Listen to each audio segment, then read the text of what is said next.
Hey,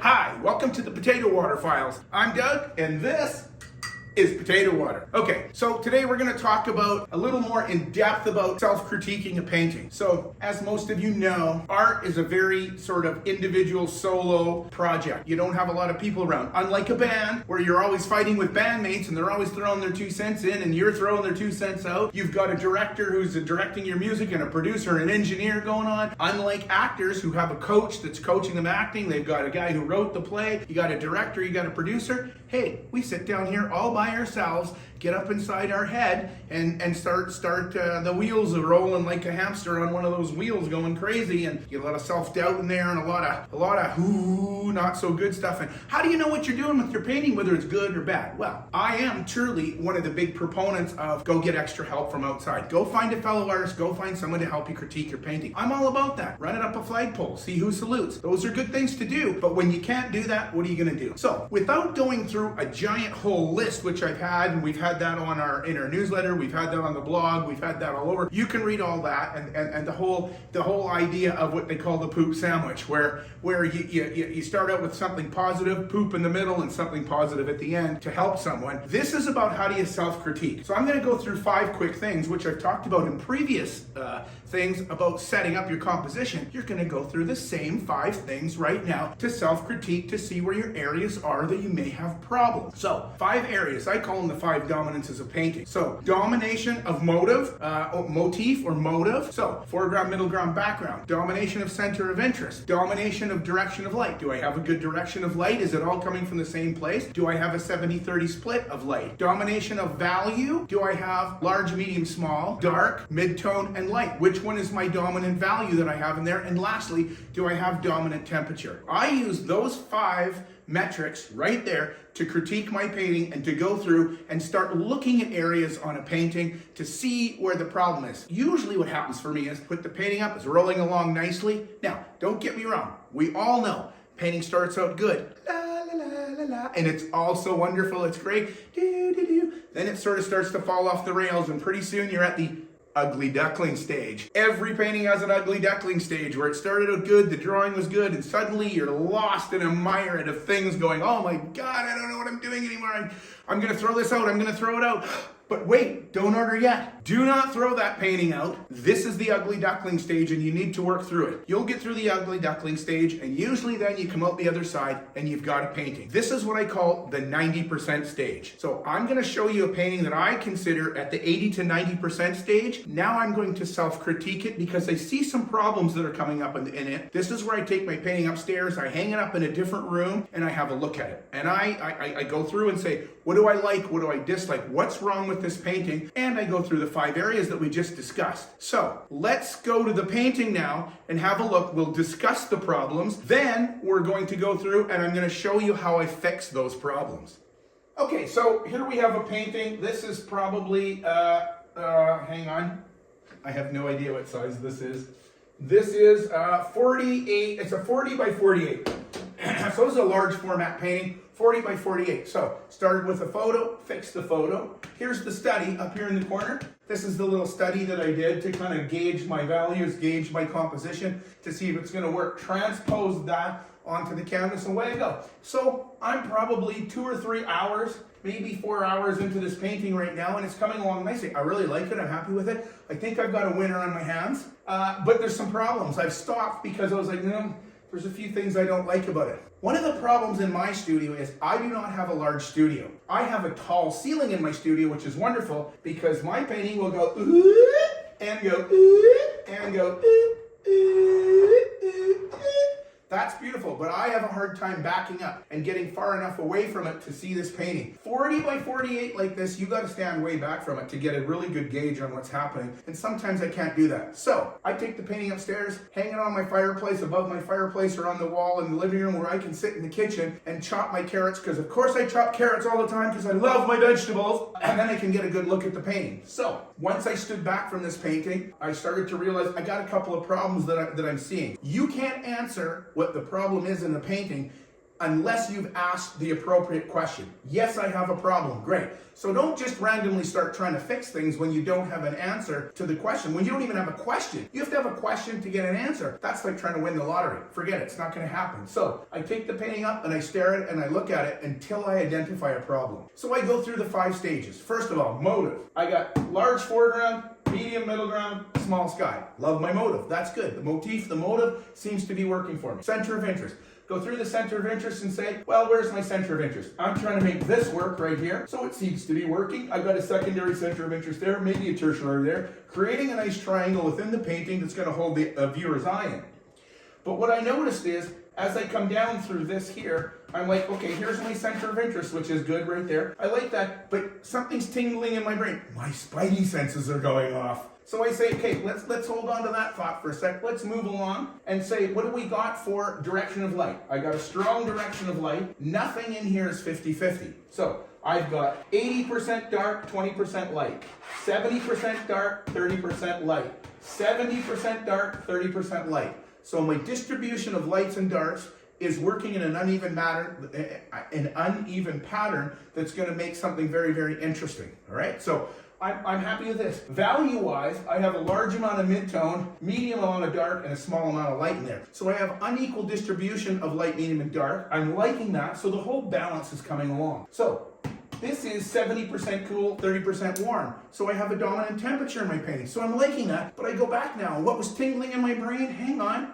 Center of interest was bugging me. I have a center of interest, but I started to notice a couple of things. This is what I'm thinking. So this is here, and it's nice because it's on the axis line. So I very carefully put that on the axis line that says, hey, that's a safe place to be. I love to be safe. Safety first, kids. The problem that I'm finding is that the distance from here to here and here to here is equal. I've split this distance in half with this, and so this seems to be awkward. This space that's here to here is the same as from there to there. I don't like that. That's bugging me. I think I want to move this over a little bit. So I know that's getting close to the middle of the painting here. So I don't want it in the middle, so probably split the difference. I think I want to move it over a little bit to here. That's the first thing I noticed. So I thought, yeah, I think I want to move that over. The second thing I noticed when I was upstairs is, I said, for the most part, in the overall picture, I have 70% cool, 30% warm. Unequal distribution of light and dark, but I have a dominant temperature. The dominant temperature of this painting is cool. But I come up here, let's just flip that over. When I come back to here, I'm looking going, well, I have this lovely shadow coming down, and then I have this light.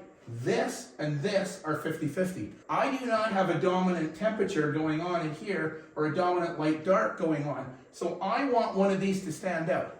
Here's the key, kiddies. Whatever one you want to stand out needs to be the smaller one. Say, what? If I have a dominant cool, then my light will stand out. What? I still didn't understand that. Think about this. What if you had a whole room full of really handsome guys like me? Like, I mean, a lot of them, like me, and George Clooney, and Brad Pitt, and we're all hanging around. And, hey, Brad, what's going on? Hey, George, buddy, yeah. Hey, Arnie's in the back. Did you see him smoking? You put a few other guys in there. Like, my son shows up. He's handsome. He comes in the room. You could put 30 more handsome guys in a room, and guess what? We all look handsome. Nothing happens. All right, send an ugly guy in the room, and what happens? Whoa, ugly guy stands out. Dominant, handsome. But the ugly guy shows up, right? So think about that, all right? So if I want the light here to show up and be my center of interest, I need dominant blue, right? So I've got to fix that. That's my first problem. I'm moving that over and I'm fixing that temperature problem. Second thing I found that I didn't like in this painting, third, I guess that'd be the third. Third thing I found in this painting that I didn't like was, I love my rock formation, love the trees, love the distance that I'm getting, but I'm finding this is too big for these. So either these are too small, or these are too big. I'm finding this a little bit too dominant for me. It's in the front and it's big. It's big ass in the front and I like that, but maybe these are too small. So how do I fix that? I'm a little worried. I could come in and start painting bigger rocks in there to see where it goes, and if I don't like it, wipe them out. I could start shrinking these rocks. It's a lot of work, but I'm going to show you a little trick right now, and this is going to help you. I use an app called Sketchbook. It's called Sketchbook. You can put it on your iPhone. It goes on iOS. It'll go on your iPad or one of those paddy things. I don't know that it'll go on a computer, but I use it because it's fairly simple to use. It's way simpler than Procreate and way simpler than Photoshop. Photoshop is like trying to fly a jumbo jet. Procreate is like trying to buy a BMW with a whole bunch of free stuff and bells and whistles and stuff. Autodesk is more like a Chevy. It doesn't have a heated steering wheel and it doesn't have heated seats. It just starts and gets you A to B. So I use that to alter my photo. So I take a picture of the painting, which you'll see in this thing. That we'll throw up a picture of the painting as it is. Then we'll throw up a picture of what I did in the app. So I farted around with this. I erase, I add, I erase, I add. Now listen, you could take a photo of this, put plastic over top of it, and fart around with plastic on top, but the app, trust me, the app is worthy. It's worthy of taking the time to learn the learning curve in that app to make this work. This has been so good to me in helping me fix my paintings. But let me tell you kids, don't just use the app and randomly start doing things to your painting. You need to ask yourself, where is the problem? And identify where it is so you know what to fix. Otherwise, you're back to trying to win the lottery again and it ain't gonna happen. All right, so the pictures are up, you've seen that. So what I'm gonna do now is I'm going to go into here and show you a little painting. I'm going to do a little painting for a bit here, and I'm going to try and fix these, and then we'll throw up the before and after and see if you like it. Comment if you like it. Comment if you hate it. Comment if you want to buy me vodka. I love you too. All right. So for no other reason, I guess no other reason, I don't have a reason for this of where I start to fix what I'm about to fix.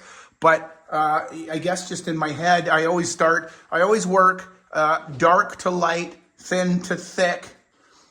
So I want to start in my dark areas first. So my thought is to go right away into this rock. I want this tree to come out. So right away I'm going to hit it with, and you gotta beat it like it's your child. Oh, you can't say that anymore. No, you got to hit it hard and heavy. You got to go real fast with it. You got to get in there and not be afraid of anything. All right, everything's fixable. So I'm going to get in right away and put another dark tree right in here. So I'm going to throw a little tree and make him come out here, and maybe another one here, which is going to add another layer in front of this, right? Which I like. Already I'm liking that because that's making this rock look smaller. I'm going to hit it here a little bit and take that right down. So that good, it might go fall down in there.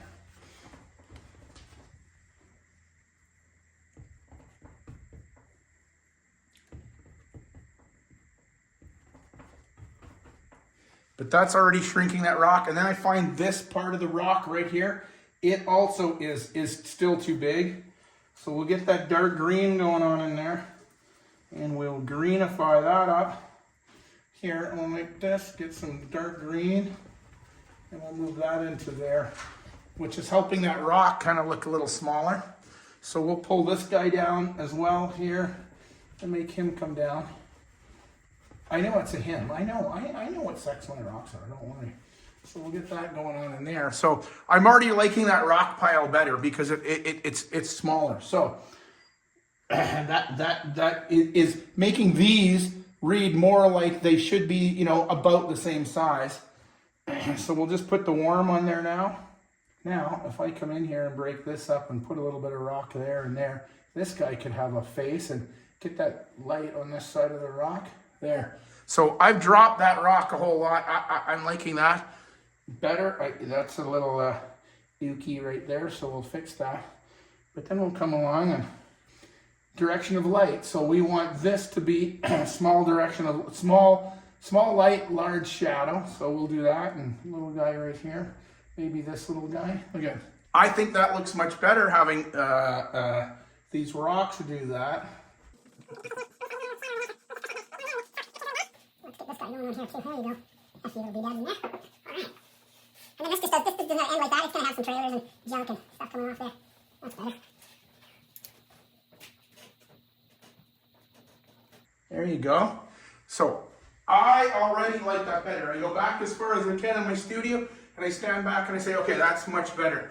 That whole thing reads a little better. I'm finding that I don't have, so you talk about center of interest in your painting. I want a center of interest there, but I need a center of interest here too, in this little area. So this is like a little mini orchestration going on. It's like in a movie, sometimes you'll have a scene, and within that scene, there's a climax in the scene or the part of the scene that's the most important. So this in the overall movie might be the climax, but in this scene, this is going to be the climax. So I want this to be a little higher. So I'm going to come in here and just pop that in. So we'll just take this and maybe a little Foreground, right? So you got a little guy right there. I like that. And then you can have him all by himself. So he's going to have a friend. And right there. There you go. That helps. I will replay that now, almost like, maybe foreshadowing, but I will replay that back here in a few spots, down here and a little bit, so that color shows up and repeats itself back there a little bit. The first problem I have is I need to move this over. So before I go and put shadows in here and get this all sorted out, I need to move that over. All right, I got a warm white here. So I'm gonna move this over from here to here. I'm gonna push this over to here. And you see I'm putting this warm white on there, which will help. I'm gonna bring this down now to here. So this now is where my reflection's gonna be, which should make this space from here to here bigger than this space from here to here. And that will be a little bit more designy like. Now, this is still 50-50 here. So I'm gonna come along and I'm gonna zap some of this out. So I've mixed this color, which should be the same cool color here for the shadow of this. And if I bring this down and push it over to here, right, I should be able to make that white be smaller and more dominant. I think I gotta get rid of this now. So I'll put this in there. This is this rock, a little bit of rock color in there, coming out there. See, and by pushing that over, I feel like the light is hitting that better. I gotta get rid of this nasty reflection that's happening right here. Get that silty color in that water there, hey? So I'm gonna put that in there.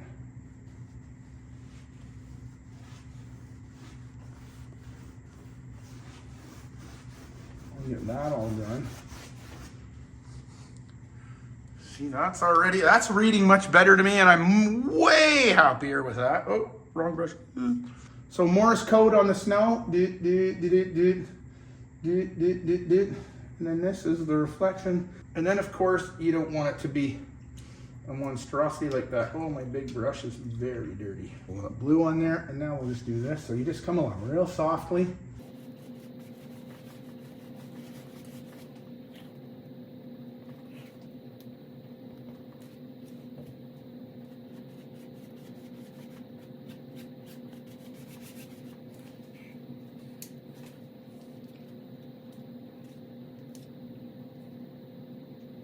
So then there's always, the little bit of fix up that you need to do in there and tweak that.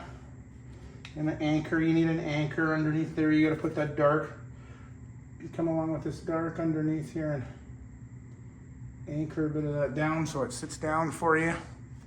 Right now, accent. You gotta put the accent on the snow. So if you want your, you want your center of interest within that snowbank. So everything's looking at the snowbank, but I need that to really pop. So what I've put in there essentially is cad orange and white. So that's very warm, but for the highlight to make it pop, I'll use a cool color. And I go in here and I put a little lemon yellow in. And if all goes right, this should pop right here, like that. And that should even pop higher.